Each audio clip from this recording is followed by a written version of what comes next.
Hello, guys. Welcome back. It is Wednesday night. What we call it, live at 5. Live at 5. Jeb Smith, real estate broker here in Southern California. Got Josh Lewis, Buywise Mortgage, doing things a little bit differently tonight. We're going to actually send this out to a couple of different channels. We're not only going live on YouTube, but we're putting it out on Facebook and a couple of different pages just to see what kind of questions come in, see who actually watches this stuff. So if you are watching it, if you're new to the channel, let us know where you're watching from.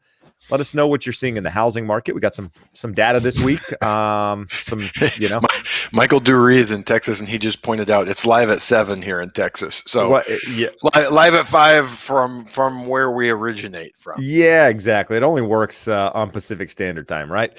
But yeah, we got some data this week. Rates, I think, improved slightly this week. I know the 10-year improved a little bit. We got some updated numbers on pending home sales or existing home sales rather. Numbers have changed a little bit on that front. So we're going to talk about all this stuff. We're going to talk about interest rates a little bit later, and more importantly, we're here to answer your questions, right? So if you're watching this, you have a question regarding real estate, regarding mortgage, regarding really anything, ask us anything. Ask Josh anything you want to know, and you'll probably, unfortunately, he's probably going to answer it. Which you'll be stunned and amazed at the answers that will come. I'm not sure you actually want the answer, but he's probably going to answer it. But regardless, put him in the comments there, and we'll get to him. Josh, welcome back. A little bit different background today, huh? Yeah, I apologize. We had some HVAC ducting work done in the office that was, the guys gave me a look when I asked them if they would be done by 5, like, bro, we're going to be drinking beers by 5. Why would you ask such a crazy question? But magically at 4:30, they said it's going to be another few hours before they're out of my office. So this is the home office, bad lighting, weak, lower res webcam. So you can't see me in all my glory tonight like usual. No, well, that might be a good thing. That's a bonus for those viewing at home. All right, so we're gonna just dive into this thing, start getting some questions answered, and and we'll see where it goes. So, Tim came in earlier, was asking some questions, and actually before going live, and said, "What do you think about the rent relief in California? Don't you think it creates an entitled generation? Just scream and you get what you want." Just like what happened in Portland or what happens in Portland. So at the moment, we don't have, so there's been rental relief, right? So there's been this eviction moratorium since September of last year. It was pushed out originally from September to March of this year, from March until the end of June. And chances are it's going to be extended at least another month. Now, here in the state of California, Los Angeles County, at the moment, is the only county that I'm aware of, but Los Angeles County has come out and said that they've extended the eviction moratorium through the end of September. But the federal ban on evictions is set to expire at a week or so from now. And chances are it's going to be extended. The CDC, the Biden administration, it's in talks. I think there's been some voting on one side or another that they want it extended. So chances are you're going to see that. But to answer the question, at one point during this process, this whole pandemic, it was needed because of the restrictions put in place, right? When you don't allow people to do their jobs, they have to stay home, and you've got to put measures in place to be able to protect people. But we've been going on close to 18 months now of this sort of thing, and it's affected a lot of people. You can say that it's creating this entitled generation, and to some extent, you're right. There's always going to be people that take advantage of the system. I say the quote all the time that people will do what you allow them to do. So as long as you allow people to stay on property, not work, and get paid, if you will, to do it or what have you, you're going to have people that do that. I'm hopeful that that's not the majority of people taking advantage of the what's going on, but who knows, right? But at some point in the near future, it's going to come to an end. Is this Portland? No.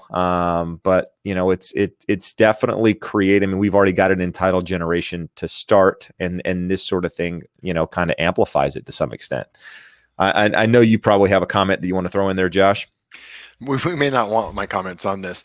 The only argument that makes any sense whatsoever for extending these things is that the government was having a hard time dispersing the funds, the relief funds. So if you were out of work with all of the shutdowns, and let's say you were a hotel worker or a restaurant worker, and you were unable to work or had a severe reduction in income for the better part of a year, and your landlord worked with you, or you stayed there and said, hey, I've shown that my income was reduced, but there was an outcome where you could get money from the state that would make your landlord whole and allow you to stay, it might make sense. But I mean, really, we're past all of the shutdowns. If you look, everywhere you go has for help wanted stuff out. I went to lunch today. The help wanted there, like 3 places in the complex with help wanted out. So if you had a food service job or you had a hotel job, those are lower paying jobs, but they're available in multiples right now. So anyone who wants a job should be working and earning money. So I'm not sure what in the heck we're doing. And you combine that with all the unemployment benefits that we had. So there's some truth to it of saying, hey, we have these enhanced unemployment benefits extended for massive periods of time, and you don't have to make your rent payment, and you can't be evicted, and we're going to give you money, but we haven't given you money fast enough, so we're going to extend it further. I mean, I am certain that if we opened this up to only people who were impacted by COVID and lost their jobs and are renters or tenants, they could tell us, a valid situation where we would hear that and go, yeah, that makes all the sense in the world that you would get more time. But I think for the most part, the vast majority of people don't need this. And it just becomes a situation where it's easy for politicians to win the press conference and say, hey, we're helping people. And you go, who are you helping? Who needs the help? No, I mean, agreed. And you made a valid point there, right? I mean, there was $45 billion in rental relief that came as a part of these relief packages and what have you. And like you mentioned, the difficult part is getting that money out to people, right? I've had people comment on videos saying, hey, look, I've applied for it and I haven't received anything yet, or I haven't heard back, or whatever the reason is. And the reason they are considering extending it, at least face value, is because they haven't been able to distribute that money. So if that is the sole reason, then I think it's necessary.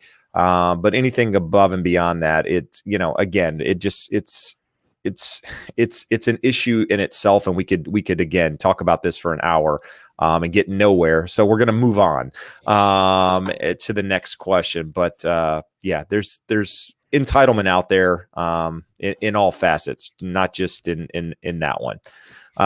Jennifer Lego here. Jennifer is one of our chat moderators. So if you're bad, Jennifer's probably going to put you in timeout.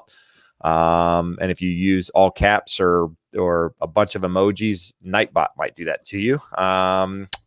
But anyway, so Michael Dury, we get to pick our colors and brick and so forth next week for our new build. He's in Texas. The developer says if our first 2 colors are not there, then he gets final say on the brick color. Does that sound right? So honestly, not, we don't have the whole brick thing here in California, right? Most of the properties that they're building out here in California are stucco and or some sort of wood that's, on the exterior, very little brick. So, the colors, they're never not going to have a color that's available. And in fact, most of these properties out here, when you're buying new construction, you don't really get the opportunity to pick that anyway, because it's part of the master plan of that community in most cases. But Josh, what are your thoughts on that? To me, really, it just comes down to what does the contract say? And the contract may state that being the case. I would ask him, how likely is it that my top 2 colors wouldn't be available? Because to me, it's a deal breaker. Something as important as the exterior of your home, maybe you pick 2 really muted colors and his choice is to come back with a crazy bright orange red brick. and you don't like it at all. You don't want to come home to your home for the next 10, 20 years and hate the exterior look of it. And it's a fairly expensive item. So I would straight up tell him, I'm not comfortable with that. So I want to know, what are the odds or the likelihood of not having one of my top two choices available? And if not, what are your top two choices? So I can see how much I hate them before I agree to this. Got it. All right. So moving on to Judy's workshop. So Judy has a question here. My information only inspection report came back saying that we have a wet basement. It says to paint with some waterproof paint. It's an Adobe ground basement. Will it pass an FHA appraisal? Chances are, well, again, I can't say because we don't have that sort of thing here in Southern California where I'm located. That I don't know that would come back in an appraisal to start. Josh, any thoughts on basements and because the FHA appraiser is not going to see the inspection report that you're talking about, right? So I think unless it's a known obvious issue, chances are FHA is not going to know about it. But again, Josh, your way. So an FHA appraiser is not a home inspector, but FHA about 10 years ago said, we want you to do some visual home inspection items. They have to put their head up in the attic, peek around. They have to look at a few other things. So if it appears obvious, if you have a musty, mildewy smell, they're not going to say, hey, this doesn't pass, you have to fix this. They're going to say, hey, I want you to get an inspection to make sure we don't have mold, mildew, anything else there that's going to cause a problem. What I'm thinking that Judy's workshop question may be here, since I have an information-only inspection, how do I make sure that the appraiser calls it out so that it becomes an issue and something that we can negotiate and discuss with the sellers?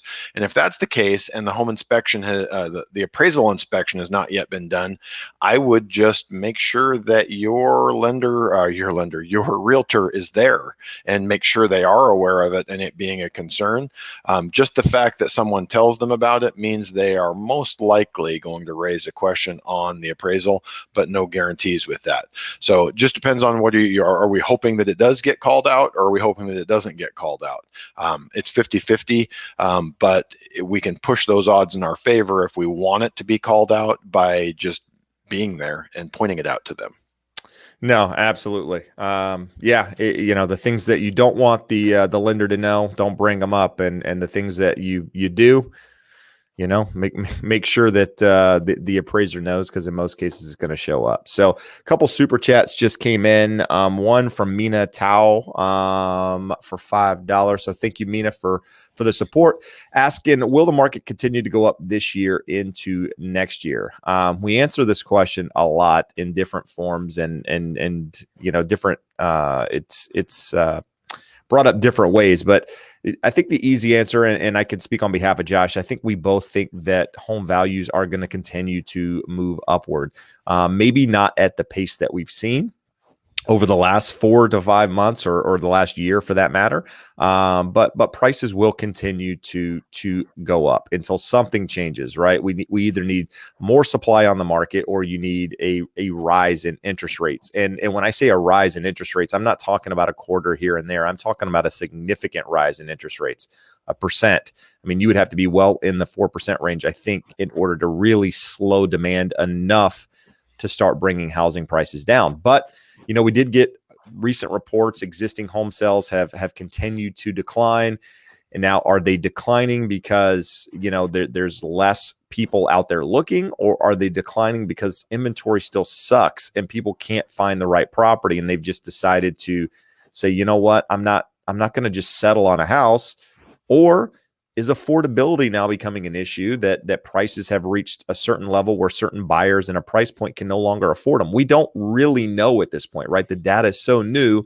And even though, we've had 4, maybe 5 months now of existing home sales declining month over month over month, we've continued to see median home prices go up. We've continued to see values in areas go up, multiple offers on property, so on and so forth. So while all real estate is local, I think even if you see supply increase to some extent, it's not going to change the dynamic of the housing market for some time, right? We're just, Lauren Chun, National Association of Realtors is saying we're somewhere between 5.5 and 6 million properties short nationwide.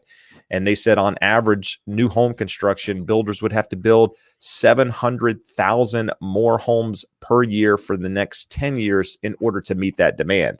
There's no feasible way they can do that. And because of that, you're likely to see prices continue, if not moving up, at least sideways. But I think for me, home prices are higher next year this time than they are right now. Josh?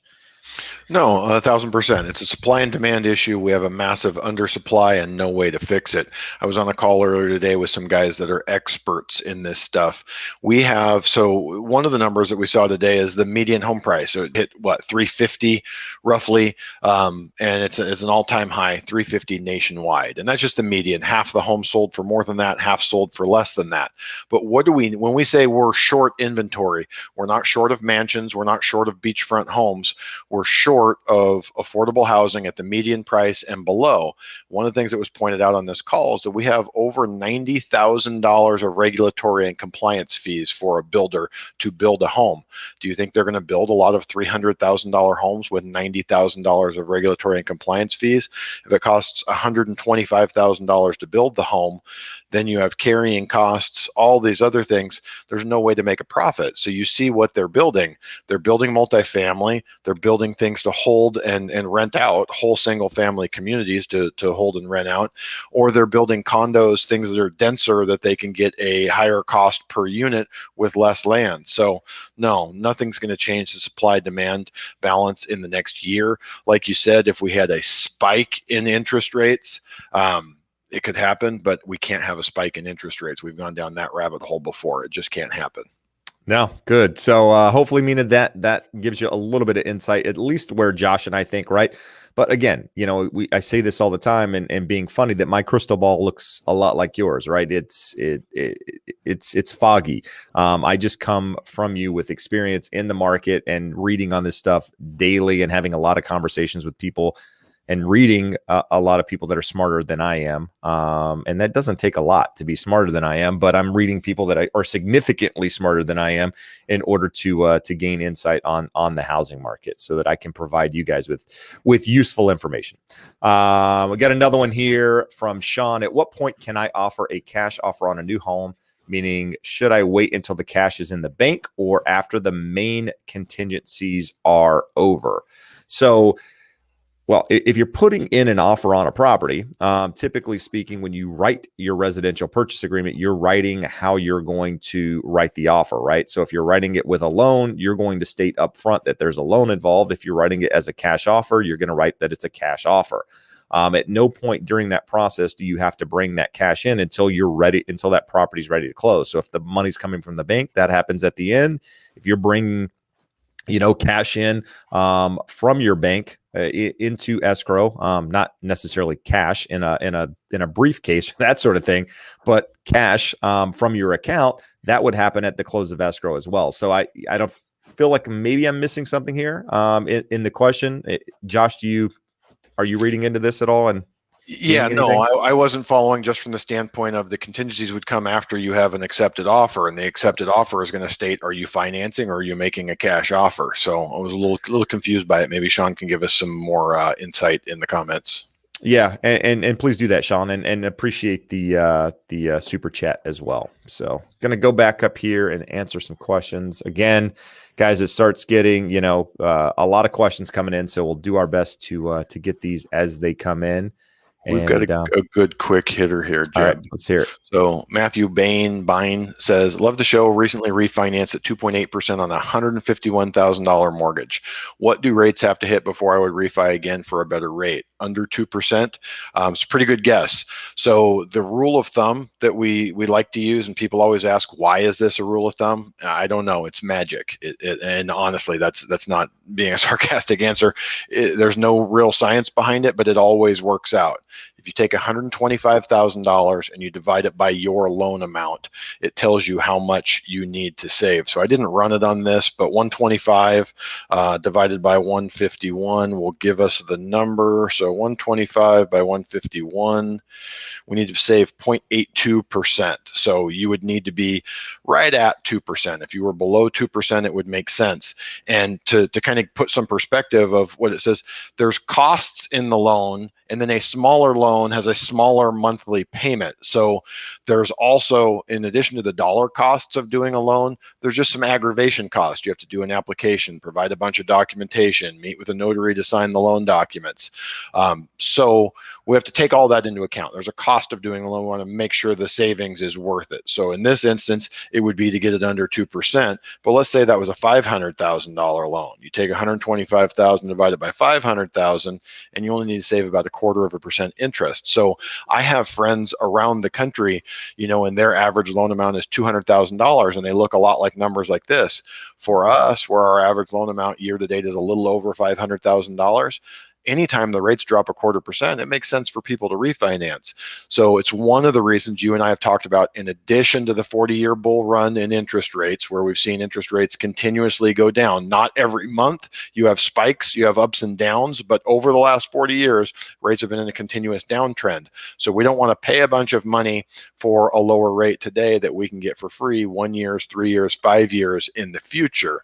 So we look at doing no-cost loans, keeping the cost to a minimum, getting the best rate available. So when the rate drops 1/4 or 3/8 or 0.5% or whatever number works properly for your current loan amount, that you can take advantage. And we have people that have refinanced 3, 4, 5 times. People say, well, that screws them. They're starting over. We don't have to start over. You can do a custom term. You can do a 28.5-year loan term if you've been in that loan a year and a half. Again, we talk every week here how important it is to work with experts and people that are true financial advisors, both on the real estate and the mortgage side.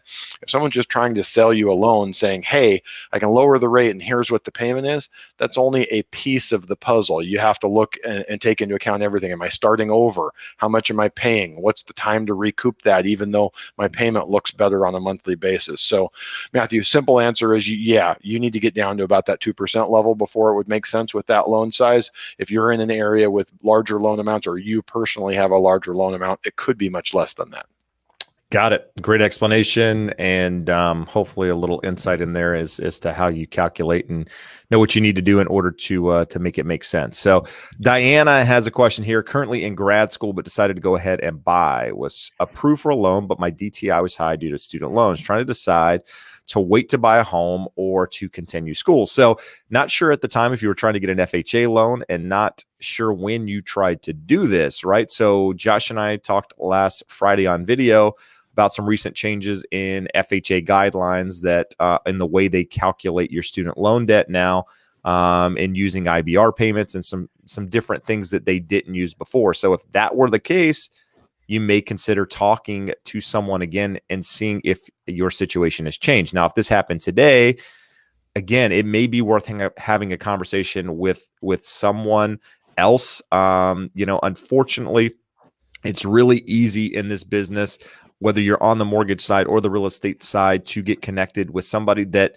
doesn't know everything that they should know, and changes in guidelines and that sort of thing. And unfortunately, because of student loans and the way they're calculated and the way the lender calculates them, a lot of people don't understand it, because there's a couple of different ways in which, depending on the type of loan program you're using, that it's calculated. So it's important that you're working with a professional, an expert, so that they can go through that process and truly make sure that you are pre-approved. So it may be worth having another conversation if you want to move forward. And to answer the question, should you or should you not? I mean, that's on you, right? I mean, you've got to decide what's important to you and stick to your plan. We can't tell you whether or not you should buy a home, but what we can say is that, like we said a moment ago, chances are prices are probably going to rise for the foreseeable future. So by waiting, you might end up paying a little bit more money for that home in the long run.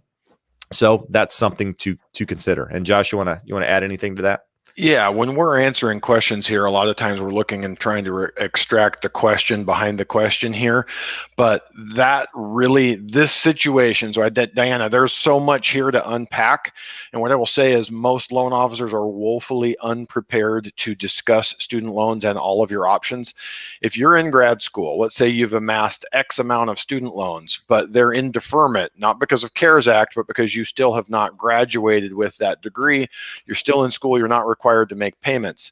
There are multiple options for how to do that. If the loan's in deferment and you're looking to do a Fannie Mae loan, we're going to use 1% of the loan balance. If it's Freddie Mac or now FHA, we use 0.5% of the loan balance. And those could be what you're talking about, is pushing your debt to income ratio high.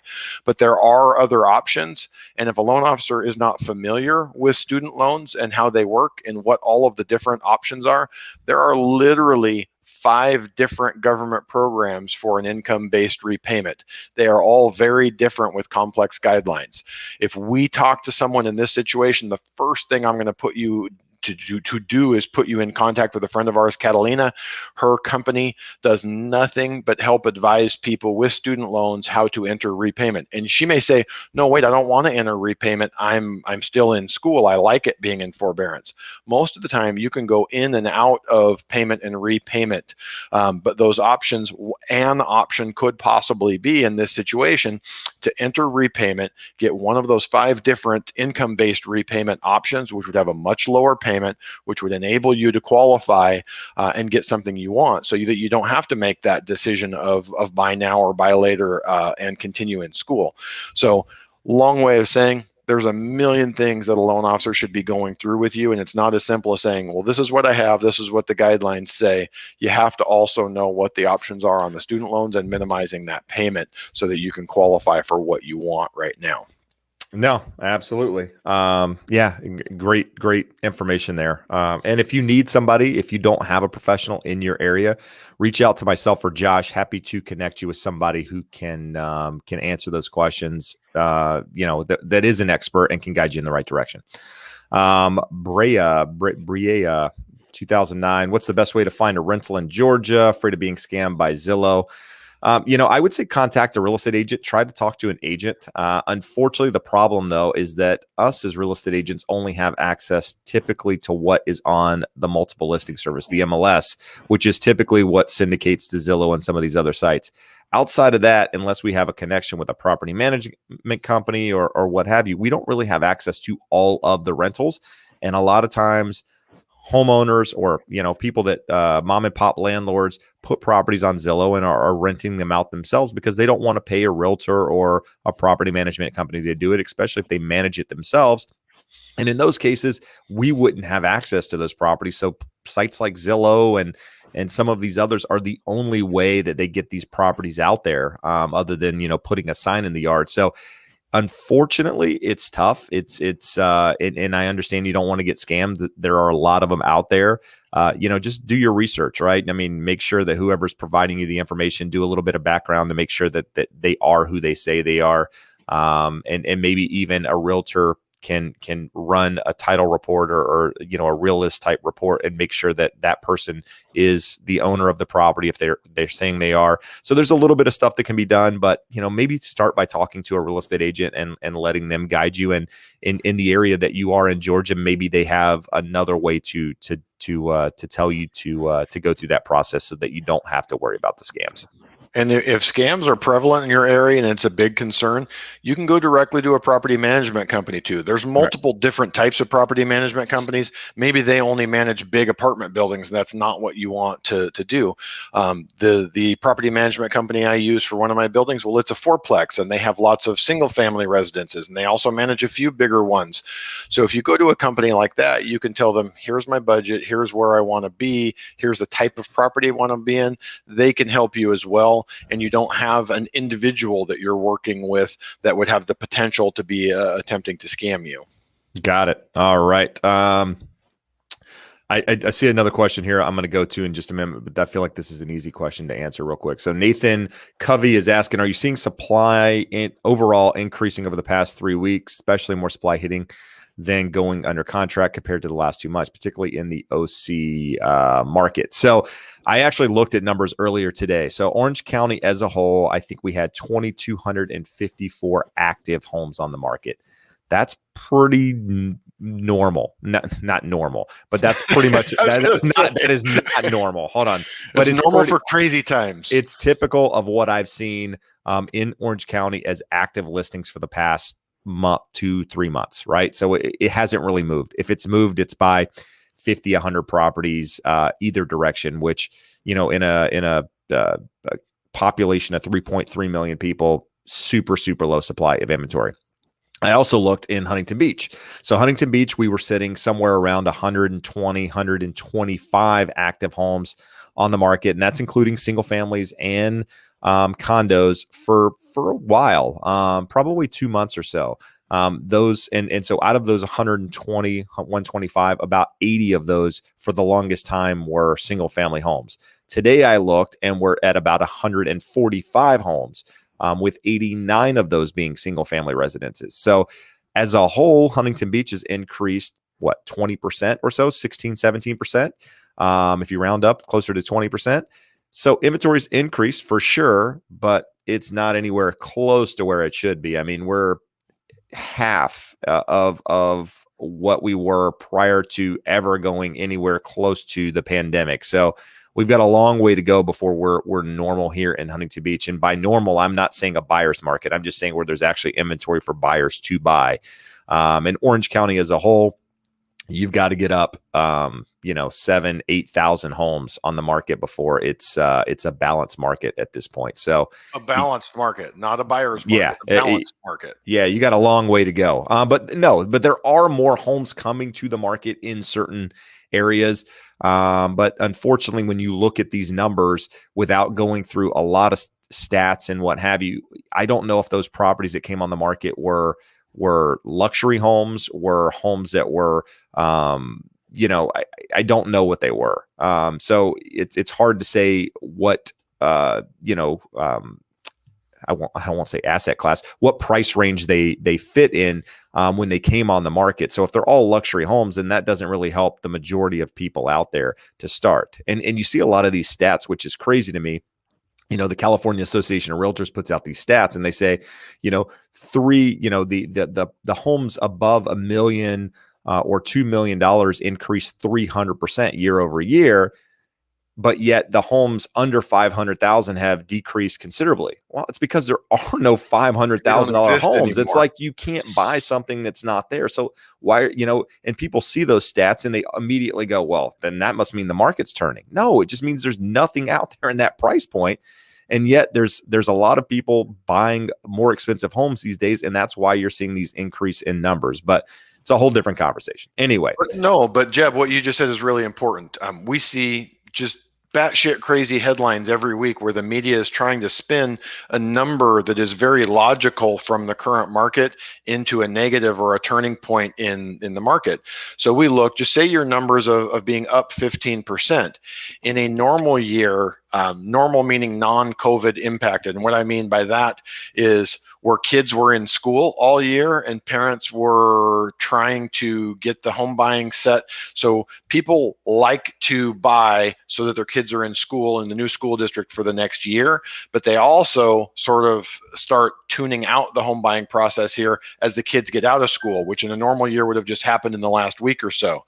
I don't have kids, I have a bulldog, so that doesn't really tell me a lot, but you guys know that some kids went back to school, some didn't. So we want to see how that shakes out here. But in a normal year, we start seeing an increase in inventory starting about the end of June, first part of July, and it steadily increases through the rest of the year. So like Jeb said, we are monstrously below normal supply levels. And in a normal year, meaning just normal seasonality, we would see it increase through the rest of the year. So I wouldn't put any weight on small increases in supply when that's a normal seasonal effect, and we're still so far below having enough supply for this to not be a seller's market. I mean, ask anyone who's out writing offers, is it better than February when every house had 50 offers? Yeah, but if you're competing with 50 people, does it matter that you're only competing with 15 or 20 now? Not so much. It's still going to have the same impact. The seller gets to pick and choose who they're going to work with. No, absolutely. No, and I think this year is going to be a little bit different here in the state of California, at least too, because, typically people are trying to buy homes before the beginning of the school year to get their kids in school or whatever else. And because of all the changes in schools and, and the fact that California just quote unquote opened up last Tuesday, the people are looking to travel. People are looking to do things other than maybe buy a house right now. Maybe they just want to get out and enjoy vacation and do things with kids out of school and not having to homeschool and all of this crazy stuff. So maybe, demand drops a little bit during this time of year just because people aren't, they just want to get away for a little bit and maybe they pick it back up in the fall. It's really hard to say because there's a lot of things going on here that aren't normal for our typical seasonal effect on a market. But Michael DeRee became a member, so thank you, Michael, for doing that. Appreciate you always being here and all the support. And then we got your boys back, Joey Crack, $5 super chat. Watched your crazy sellers video. Be honest, are some sellers using this market to scheme buyers out of their EMD? That's how I'm feeling. So I would say no. Nobody, at least in my experience, right? Are there people out there that could be doing that? Potentially, but it's a fight, right? I mean, losing your earnest money deposit isn't something that's necessarily easy to do. I mean, it could be easy to do if you sign off all your contingencies and decide you don't want to move forward. That's an easy one, but that doesn't typically happen. I would say in my entire career, knock on wood, I haven't personally had a buyer lose an escrow deposit ever. But I do know of transactions where sellers have taken an escrow deposit when a buyer has changed their mind at the last minute. So it does happen. I don't think it's the norm. Nobody wants to put their home on the market, go through the process of selling it. There's a lot of emotion involved there. There's a lot of planning for those people who are selling their homes of what they have to do, where they have to go, and all of this stuff, and go through all of that, then to decide, what, we're just doing this to take somebody's money. I don't see it. It's that whole, conspiracy thing out there. And I don't agree that that's the case. Josh, so I've got a good one for you, Jeb. As always, I am one of the weirdos that's been in that situation. I've kept a buyer's deposit before. So that story is a little bit instructive. They were idiots. So we did get to keep their deposit, a $10,000 deposit on a $700,000 property. And they had made some requests for repairs. We agreed to them. And about 3 days before closing, we get, so way past all the contingencies were removed. We get a notice of cancellation from them because the furnace wasn't working. Well, we had already shown them the documentation that the furnace had been replaced. We didn't fix it, we replaced it. So even at that, pretty obvious, right? We're past contingency date. They say we didn't fix the furnace. We actually didn't fix it. We replaced it. We had to get a real estate attorney involved to get him to write a stern letter to them. Cost us about $2,500. And when they got that letter and they took it back to their agent and everyone reviewed it, they're like, yeah, you're screwed. So they signed off, canceled, and gave us the $1,000, which we used to pay the $2,500 to the attorney. So if you think in terms of how do I scam someone out of their money, it was hard to get it, even though they were dead wrong, cost us money to do it. We didn't get all of the deposit. There's just better ways to make money, especially with this being an incredibly hot market. Your best bet is just sell the property and make a bunch of money off of it. No, absolutely. And understand, like when an escrow deposit is transferred from a buyer to a seller, both parties have to sign a document releasing that money, right? So, if the seller fights it or the buyer fights it or whatever happens there, it becomes, here in the state of California, typically speaking, when you buy a house, you initial that mediation arbitration agreement, which means that you've got to figure out how to work this whole thing out one way or the other before you can. So you can't just go sue somebody because they're not getting the deposit. You've got to try to work it out, at which point then you can go to the next step. But both parties have to agree on it. And so can it get held up in escrow because two parties can't agree? Absolutely. In this case, Josh had to get an attorney involved and start going down that path of getting the other side on the same page, at which point they finally were able to make some sense out of it and just move on. But they still had to sign that paperwork afterward just to make sure that they were, moving forward. A couple of crazy additional pieces about this. The reason why they got cold feet, it was right before the market turned and everything went to hell in 2007. So they got cold feet, and they turned out to be right. They lost a $10,000 deposit, but the guy that bought the house that we put into escrow after that, he did a short sale for $400,000 3 years later. So they made the right decision. So you look and go, why did they just sign off on it? They knew they had no legal recourse, and they knew it was the better decision than going through with the sale. So again, very unique circumstances when you hear a situation like that.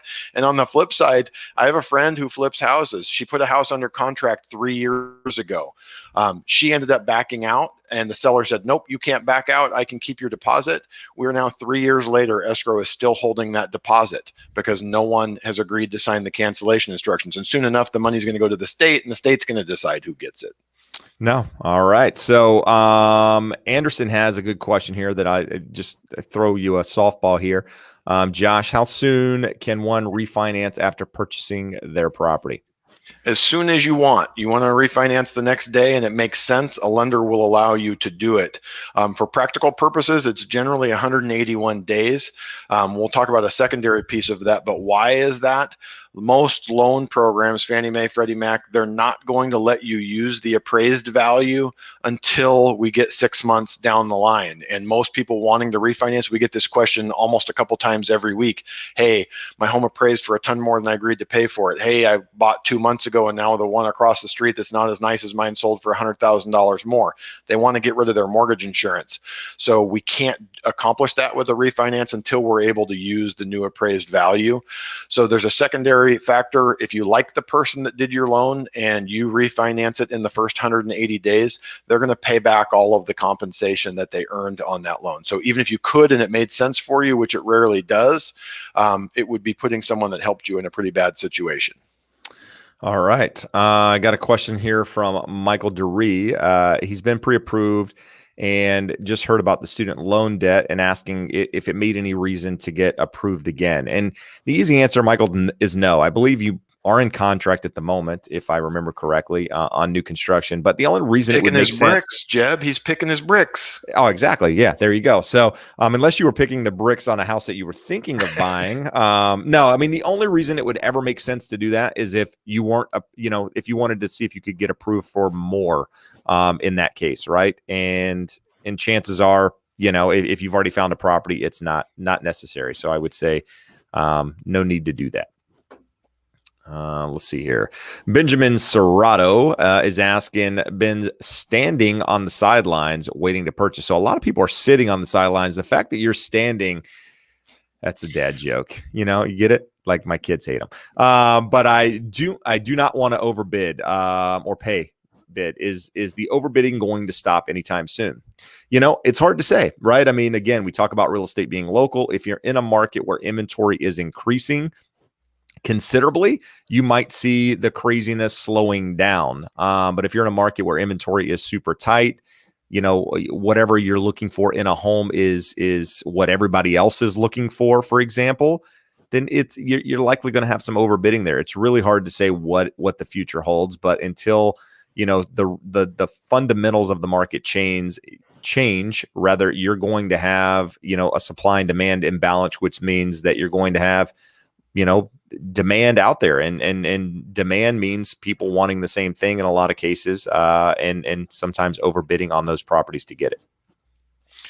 And Jeb, one of the things I would say, it has slowed. It has to slow, because as prices go up, and you say at some point there is a correct or accurate price or a limit to the price. As you approach the limit, that overbidding is going to slow down. So I would say we've already seen it slow down. Is it happening? Yeah. Are we seeing as big of those monstrous overbids? Not as much, because now that overbid from 3-4 months ago is the most recent comp. So the next seller comes out and asks that price. So the next overbid is going to be less. It's still higher and it's still pushing prices up, but we don't see it nearly as bad as in the early spring when that supply demand imbalance was even more out of whack. And some of that, Jeb, I don't know what your thoughts are on this, but I really strongly feel we had a lot of people want to buy last year, and they during COVID, they just backed off. It was hard to see homes. They didn't know what was going on with the economy. We had a ton of uncertainty.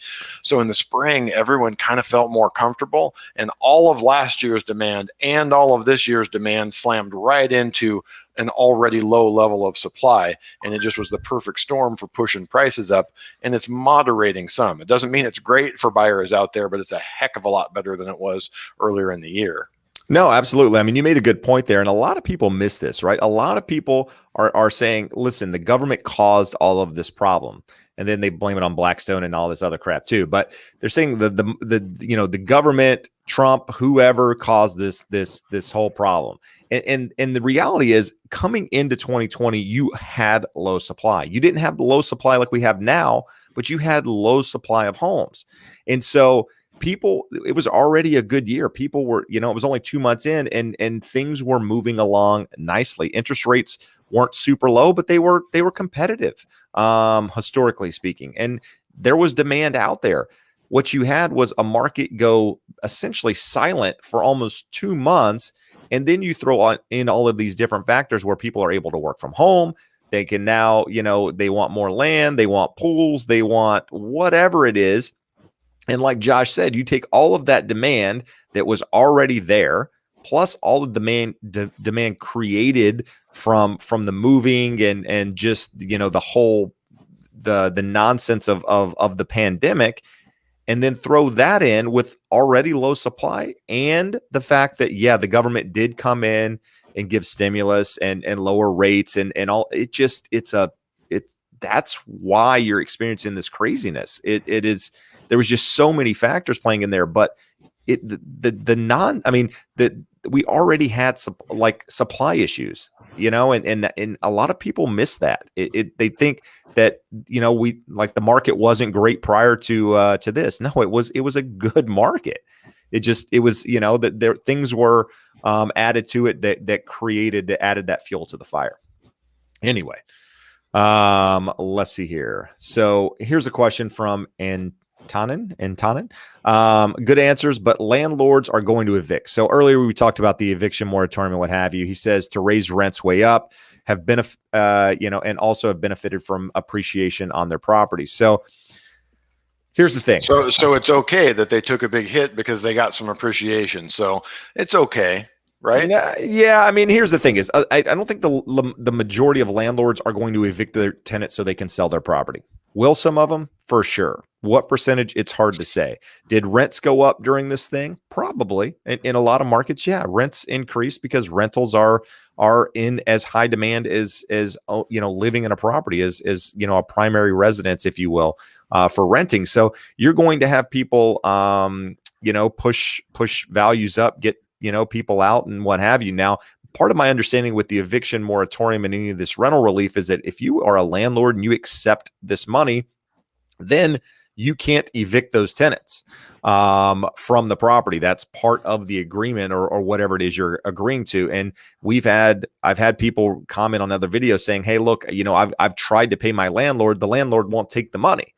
Well, it's because the landlord, for whatever reason, has a bad vibe about whatever happened and says, you know what, I don't want that money because it's going to keep you in the property, keep me from evicting or what have you. So there's a lot of layers on top of this whole thing. And I don't think, because, a tenant or a landlord didn't have a paying tenant for 18 months or whatever it is, that automatically they're just done being landlords. Some will not. But these owners increased they did get appreciation while they didn't, a lot of them didn't receive rents and what have you. So, a lot of people are going to keep their properties and get those tenants out and at some point raise the rents probably and do a little bit more research on the tenants in those cases to make sure they're not going to have those same issues again. Anyway, all right, here we go. Josh, how do appraisals work for new construction? Eddie bought at 731. He ends up at a price of 751 because he did builder upgrades. We covered this one a couple weeks ago, and to me, appraisals period are kind of a black art, just in terms of it's a black Oh box. We God. don't know so much Oh boy. what's You inside there. just opened a can of worms here. Oh, I'm not going down that rabbit hole. I don't want to get my blood pressure up. But the one that we have with new construction, generally, because we have other properties selling at the same time, we rarely ever have a problem with an appraisal on new construction. The builders know what they need to do in terms of getting another property in the development sold to function as their comparable sale. So it would be highly unlikely that you would have an issue. And what they will do, what the appraiser will do, is go to the sales office. Is, let's say that one sold for 731 and yours is 751, and that was the most recent comp. They're going to go to the sales office and they're going to say, hey, can we see the contract, or can we see what this buyer did? Well, they did this upgrade, this upgrade, this upgrade, which we know we don't get dollar for dollar on upgrades in the normal world of existing homes, but on new construction, again, it is very rare to have an appraisal issue. So I would love to actually get an appraiser on here at some point to answer some of these questions. I can just say from 26 years of experience, I've never had an appraisal come in low on new construction. It happens all the time on resale existing construction, just not so much on new construction. All right. Sean is following up to his question from earlier and gave us another $5. So thank you, Sean, for that. I believe you did anyway. To make my question clear, I need the cash from my current house that is for sale to buy a new home. How long do I need to wait to make a cash offer? So the fact that you don't have the cash in the bank, that's tough. It depends. It depends on the offer on the other side. So you could do it as early as your property being in escrow and the contingencies aren't released, and you're making a cash offer contingent upon your house selling, right? You could do it like that. And the fact that if you need the cash from the sale of your property to make that offer until that property closes, then essentially it is contingent on that house. So you would have to state it, but at which point your property that you're selling, the buyer has released the contingencies on that property. While your offer is going to be contingent on the home you're purchasing, even though it's a cash offer and it's contingent, you can provide that real estate agent, hey, look, the buyer on my property has released all their contingencies, which if I were the listing agent representing that, I could convey to my client, and I would do a little bit of research and make sure and call the lender and all that stuff that everything is good. But, hey, look, talk to my client and say, this is a cash offer. It's coming from the sale of this property. The buyer on that property has released all their contingencies. I've done my work. It looks all good. So I would say once the buyer has released the contingencies on your property, you're going to be in a better position to make that cash offer. And that's probably when you're going to be taking a little bit more serious in that case. But depending on your market, offers get accepted all the time on properties that are contingent and contingencies haven't been released and what have you. So I would say depends on your market and what's going on and how competitive it is. But for a more accurate offer, wait till the contingencies are released from the buyer on your side. And that's not advice. That's just two friends talking, buddy. Just commentary. Just throwing that out there, putting it into the universe. That is just two people talking. We had a question up here for you, Josh. I want to get to it because it was earlier up in here, and if this person's still here, they deserve to have their question answered. And if they're not, they're cursing Jeb Smith's name for not. Oh, absolutely, and they should. They should. Wow, it was way up here. Okay, here we go. So Renell, question for Josh. Thinking of getting a piggyback loan. Will the second mortgage also be a fixed rate or variable? Both of them are options. For the most part, I'm going to say 80 to 90% of them are done as a variable rate.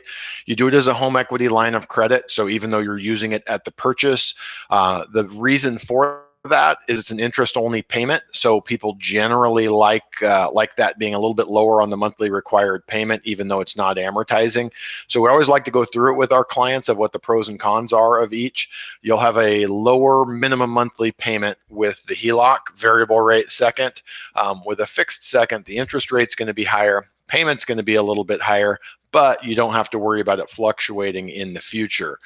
The other thing to remember is since the meltdown 13, 14 years ago, lenders will not allow us to qualify you off of the starting payment. So even though that interest only payment on the HELOC is low, they all have different rules for what they do to account for potential future payment shock and have us qualify you with a higher monthly payment. So sometimes the qualifying payment is higher on the HELOC than it is on the fixed second, and you don't have a choice. You have to go with the fixed second just to make the debt to income ratio work. So long answer or short answer to the long answer, there is either of them are options. There's pros and cons to each. You just have to walk through it with your loan officer. All right. Juan Velasquez has a couple of questions here, but let's see here. So we went under contract. So congrats on that. Asking, can the builder change the price from what we signed to the new price of the home? So, we've actually heard this or read it over the last 6 months or so, that builders in some areas have tried to change the prices on what was originally signed into contract because lumber costs had gone up. The cost to build that home had become more expensive. I believe the average across the board was about $37,000 more to build a home because of lumber costs rising. So they were trying to pass that along to buyers in some markets. And the easy answer to this question is yes, they can in most cases, because, we've talked about this before, in the state of California, residential purchase agreements, about 14 pages or so. Every year it adds about a page. Just a side note there. But outside of that, a new construction purchase, the residential purchase agreement's about 100 pages, probably more. In their contract, the residential purchase agreement for the state of California is there to protect buyers and sellers. The new construction, the builder's contract, is there to protect the builder. And most people don't read every page of that contract, but in there, it will probably tell you what they can do with regards to that price. Now, my guess is they probably can. Now, will they? Hard to say. While lumber cost has gone up, it's fluctuating, right? We've seen prices come back down. They're not anywhere near where they were, but they're still down from the highs. So it's hard to say, depending. It said that I believe you were closing in October of 2021. So you got a couple of months. My guess is they would be already building that property at this point, depending on where you are. So you'll probably know sooner rather than later whether or not they're going to try to renegotiate that. But hopefully that's not the case. Josh, how do I know whether I should close an appraisal gap with cash and by how much? If you have it, and if you feel like it is a good use of the funds, like really, we talk about how this is always a negotiation. The seller has to say, am I willing to give anything up? Or am I willing to put it back on the market, see if another buyer comes through, gets their appraisal done, and is comfortable and closes? So this is the question just from the buyer's end. What's reasonable? How much more should I come up? How much should I pay? And it's going to be, it's not the same answer on every deal. So we talked about median home price nationwide is $350. Median in Orange County, how much is it now, Jeb? $785, some exorbitant number. I think it's higher than that. I think it's in the eights. So when you talk about it, if you have that $350,000 house, and let's say we have a $15,000 appraisal shortage, you're going like, whoa, I'm like 5% off. If it's $15,000 on an $800,000 house, it's a pretty minimal amount. $15,000 is real money. You'd like to have it in your bank account, or like to have it available to do some improvements, or buy a bitchin' new TV for the new house.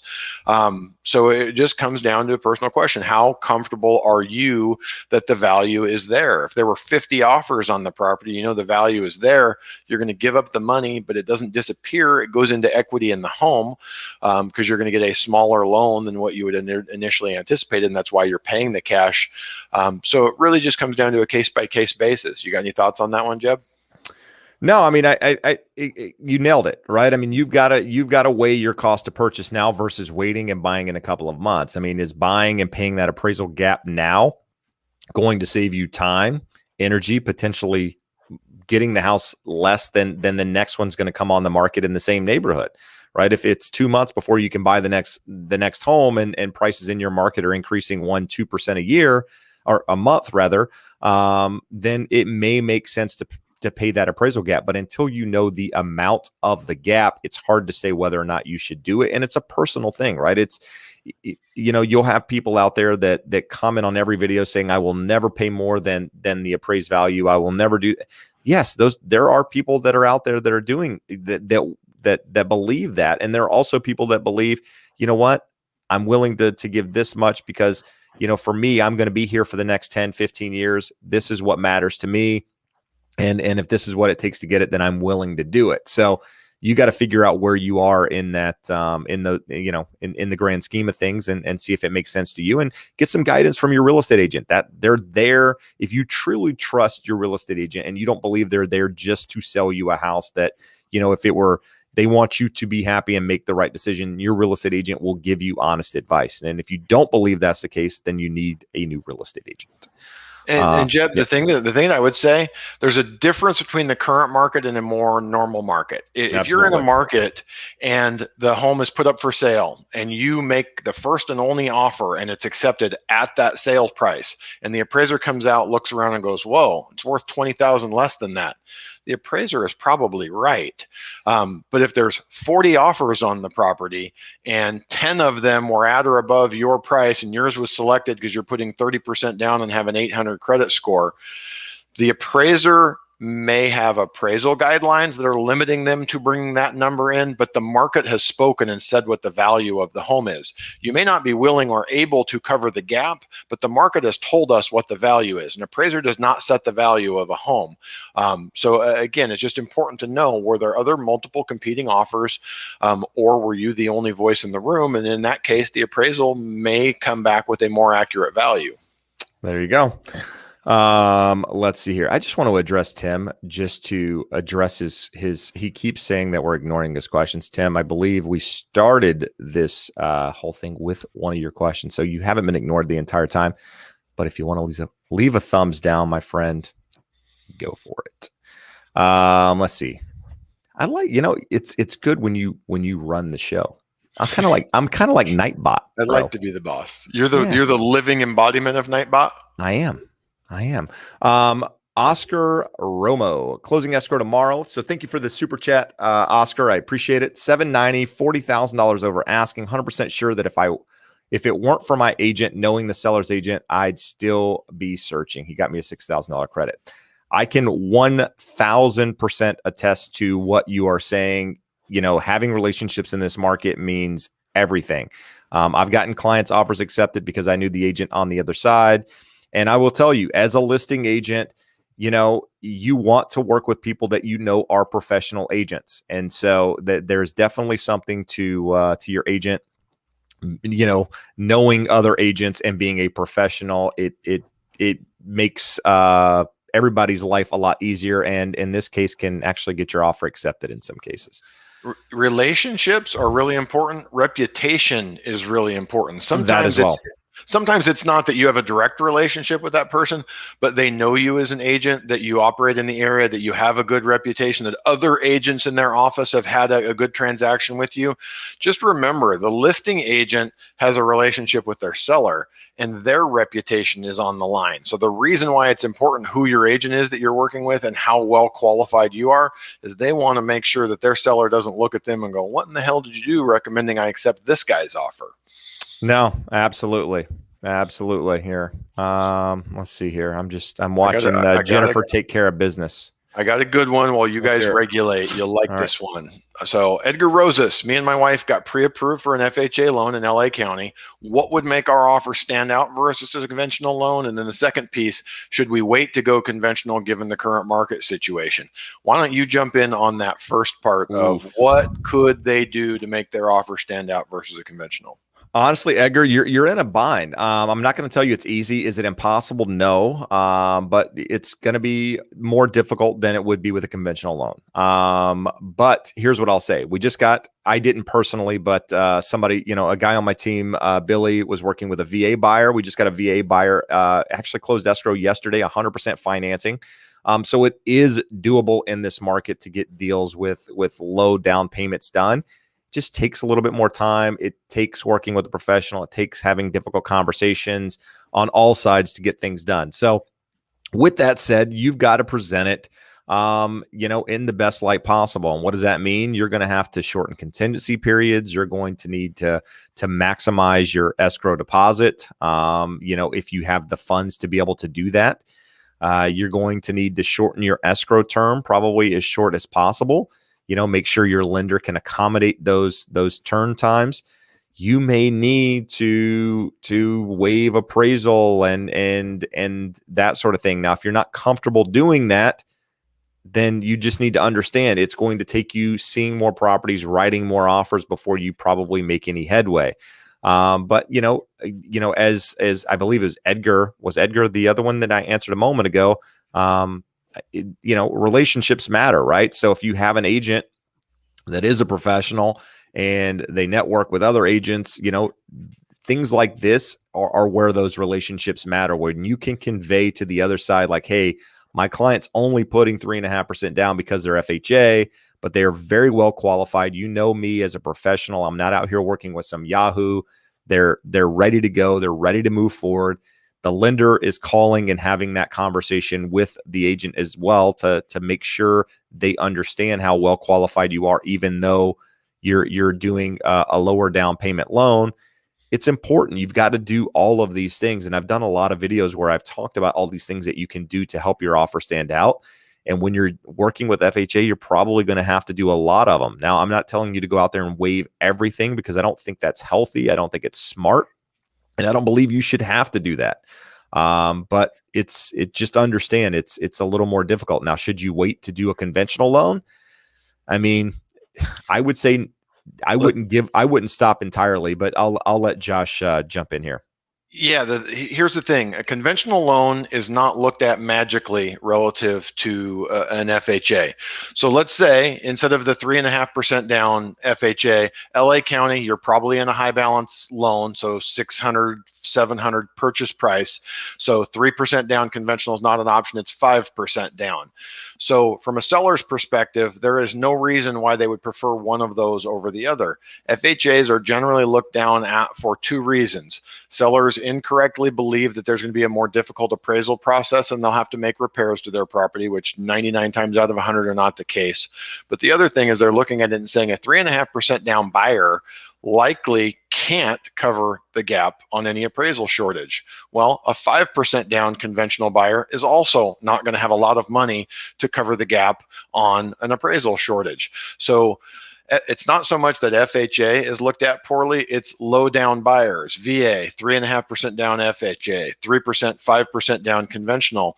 Even if you look at a 10%, if you have a golden borrower with 10% down who's bidding against a golden borrower with 30% down, the seller's going to go with the higher sale price. So what I want to say is we have some viewers of the channel that we're helping here, and we initially thought we had to go FHA with them. We get it. Their credit scores were a little bit better. Their debt to income ratio was a little bit lower than what we initially thought.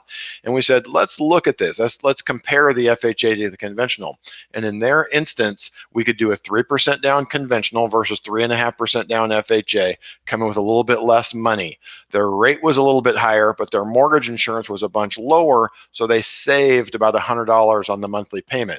So again, Edgar, going back to your situation, it says you and your wife. So we have two borrowers. That leads to lower mortgage insurance. If we have good credit, especially 740 and above, we might have low enough mortgage insurance that it would make sense looking at a conventional versus an FHA. Now, if you have a 680 credit score or a 640 credit score, you are not going to like that conventional. So even if the difference is 3.5% to 5% down, you can come up with that extra 1.5%. You're just not going to like what the monthly payment looks like relative to that. And at the end of the day, 3.5% down conventional is not going to be looked at all that, or 3.5% down FHA is not going to be looked at all that worse than a 5% down conventional. There you go. I got some, let's translate to a little good news here. So Tyler, reached out to Tyler earlier today because I heard from his agent who I referred him to up in Boston area of Massachusetts, got his offer accepted. So he reached out, referred him, and he's in a good spot now. It didn't go without some trials and tribulations, I think, of looking at a lot of property, but he's now in escrow. So congrats to you, Tyler. it is possible, people, if you keep at it and you And have a good that's what agent. I was going to say relative to that last question. We have a lot of FHA buyers. They get homes. Is it harder? Is it just more difficult? Do they get more frustrated? But a lot of times it just comes down to an agent. I have an agent that was helping her daughter buy a home, and I think they wrote about 20, 25 offers, a lot like Lupe that we had here on the channel. They had to write a ton of offers, and they had to be tough. And the one that they finally got was one that accepted another offer, and her mom followed up every day for like 5 days. How's it going? Everything good? Your deposit come in? Something happened. They got spooked. They didn't like the buyers, and they just canceled that transaction and came back and said, hey, you guys obviously really want this property and are willing to make it happen. And we got the home. So it can be harder. It can be more difficult, but we have FHA buyers getting offers accepted every day of the week. There you go. I just wanted to read this comment because I just wanted to say the name. So 2 hoes and a console. You like that? Sounds like they have a podcast. I know. So if you have a pre-approval and your Vantage credit score goes up significantly, but your home FICO score stays the same, would it make a difference to try and get a higher loan approval and better rate? Other than appraisals and appraisal management companies, the biggest bullshit scam in the mortgage industry is the FICO score. FICO is the only model approved by Fannie Mae, Freddie Mac, FHA, VA to be used. So they have a monopoly. So it doesn't matter what your Vantage score does. Your Vantage score could go to the moon. Does not matter. We're always going to use the FICO. So really it's frustrating. The biggest thing, or the most frustrating thing about Vantage not being able to be used, and the people behind Vantage are trying very hard. So if any of you have any lines into the government or like to lobby your Congress people, we should be putting pressure on them that we could use a different scoring model, because Vantage is much better. We talk about the gap in homeownership between minorities and other people. One of the big issues is credit scoring, and minorities are more likely to be unscored, to not have a score. Vantage takes care of that. I think there's 20 or 40 million more Americans have scores under Vantage than under FICO. But I would just stop looking at Vantage. It's not going to help you under our current regime. You are going to use your FICO, and they don't have a lot of bearing. They're two completely different algorithms. For the most part, it's accepted that Vantage is a better score and more indicative of your ability to repay, but we can't use it, so it doesn't matter. All right. Let's see here. So Joey Crack, $5 super chat here, is asking a question: possible to roll closing costs into a loan? So I think this question probably comes up a lot on your side, Josh. Somebody wants to buy a house, closing costs, can they finance that into the mortgage? If so, how's it done? What's the secret password? He wants to know. No secret. So your question is actually specific, is on a purchase, is it possible to roll closing costs into a mortgage? On the refinance, yes, absolutely. We can use your equity to cover your closing costs. You get a slightly larger loan. On a purchase, you don't have equity. You are putting your money down to establish your equity position. So let's say you got a big down payment, you're putting 20% down, but then you want to finance your closing costs or roll them into the loan, and the closing costs are $5,000. Well, now you have 20% down minus $5,000, and you would have mortgage insurance. So for obvious reasons, people don't want to do it. That's in a 20% down situation. Let's say you're putting 3% down, and it's a $400,000 purchase, it's $12,000, and you have $5,000 of closing costs you'd like to roll in. Well, now you only have $7,000 to put down on the property. You have half of the minimum required payment. So there's no way to do it other than if you're putting a large down payment, you can choose to put a slightly smaller down payment and get a larger loan. Everyone that asks this question is putting a minimum down or less than 20% down. And when you show them how it works, they go, oh yeah, we don't want to do that. Or the answer is no, you cannot do that, because then you would not have your minimum required down payment. All right. Nicole has a question here, wondering if sellers consider ARM loans as less attractive when reviewing offers or 40-year mortgages. I know they prefer 20% down conventional or all cash at the moment. So here's the deal, Nicole. Most sellers, most agents, listing agents, don't know whether you're getting a 5-year ARM, an adjustable rate mortgage, or a 30-year fixed or a 15-year. We don't know what type of loan you're getting. In fact, the lender doesn't need to disclose that to us other than the fact that you're approved to purchase. So Yeah, I would say most sellers don't weigh that at all. Most sellers, they look at purchase price, what you're offering. They look at the amount of the down payment in some cases. They look at the contingencies that you're, what seller fees, what you're requesting of the seller with regards to fees, contingency timeframes, all of that good stuff. But the loan term never comes into play. I've never had a conversation with a seller that, this buyer is doing this type of loan or this buyer is doing, another type of loan. So shouldn't play a role in most cases. And on top of that, it's incredibly rare with rates this low and arms just not relatively all that attractive. They get done. We might do a handful of them every year. So they're incredibly uncommon. No, absolutely. So let's see here. So Roslyn has a question. When will real estate agents stop asking buyers to overbid? I had my offer accepted because my agent asked me to overbid by 70,000 and also cover appraisal gap. So here's what I'll tell you, right? So this reminds me of 2006, 2007, when people got loans and then they defaulted on their loans and then they blamed somebody because they either didn't know what was going on or said that they were pressured into doing certain things or what have you. You're responsible for the offer you make, not your agent. If your agent's pressuring you, find another agent. But what I will tell you is your agent's there to advise you. And what does that mean? That means that your agent should be giving you advice based on what other homes in that market are doing. So if there's a house that you like and you want to make an offer on it, your agent should be saying, hey, look, here's what's happening in this market. These are the comparable properties. This is where it would likely sell. They shouldn't be saying you need to offer this price, do these terms, do whatever, unless that's specifically what you're asking. And even then, that doesn't mean you need to agree to it. I'm never telling my client this is what you should write on a property.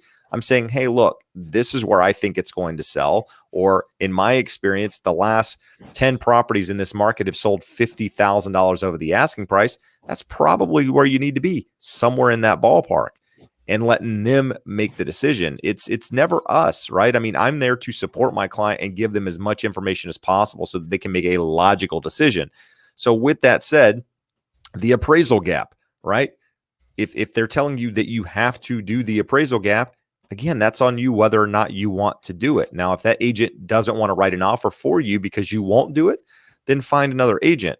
But how I approach it is, again, giving advice. This is what you likely need to do in this market in order to make your offer competitive. And what I'm seeing on clients that don't waive the appraisal or don't do certain things, a lot of times they're not getting their offer accepted. In some cases, you're seeing it come back in a multiple counter offer, right? That, hey, look, this is what we're looking for. And in order for you to get this property, this is essentially what you need to agree on. Even then, you can counter it again, saying, I'm not willing to do it. So you're still in control of how your offer is written, how your offer is, all of the terms of that. So, everybody wants to blame it on someone else. And the reality is you have control of how your offer is written. And it's frustrating to get it, that everybody's pushing blame. And now maybe your agent is that way. And that sucks because that's not the way they should be. I see a lot of comments like this, and I know how things have rolled out in the past. So Josh, anything you want to add to that? I would just say, if you feel like they're pushing you versus advising you versus saying, here is my experience, here is what I've seen, I don't think this is unreasonable, we need to do what you're comfortable with, but this is not out of the norm, versus you have to do this. This is what it takes to get offers accepted in this market. We had a viewer here on the channel, James, that we got him into a house about 3 months ago.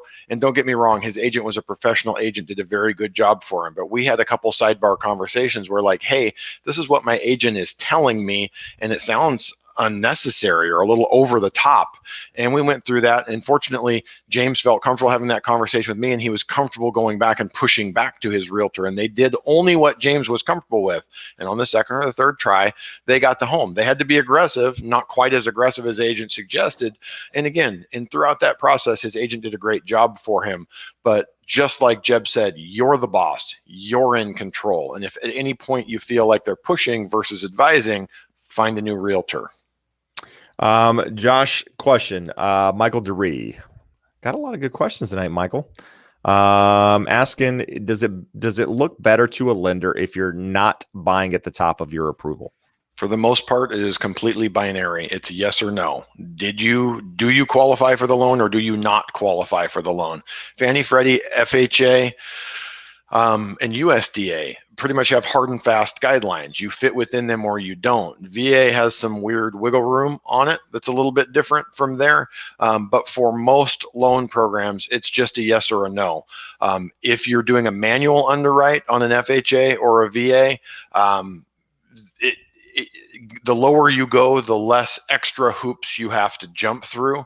But for the most part, push it to the max, do what you want. It's either you meet the guidelines or you don't. All right. Krishna is asking, is it a good time now to buy a single family home in Dallas or wait for 6 months for new built inventory? Hearing about a crash. Is it true? When is it coming? So where's that crystal ball you were talking about, Jeb? Yeah. I don't think a crash is coming. I don't think, the housing crash is true. I mean, I just say that.